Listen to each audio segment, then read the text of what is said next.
Hello everyone, we are here again for our Kinyarwanda class. So we'll be teaching you guys how to read your numbers in Kinyarwanda. You are going to know what 1 means in Kinyarwanda, what 2 means, what 3 means, yeah. So we'll be learning how to read our numbers 1 to 20 today. Stay tuned and enjoy the show with us. Thank you. Thank you. Here, we are going to start with number 1. 1 is rimwe. 2 is kabiri. 3 is gatatu. 4 is kane. 5 is gatanu. 6 is gatandatu. 7 is karindwi.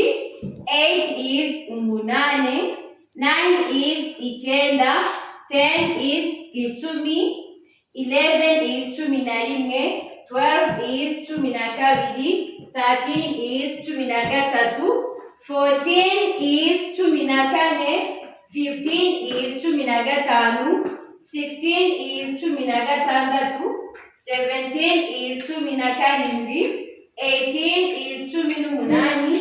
19 is cumi n'icyenda. 20 is makumyabiri.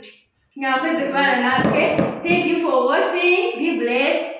Thank you. Okay, thank you for watching. Don't forget to like, comment, subscribe, and always watch our program.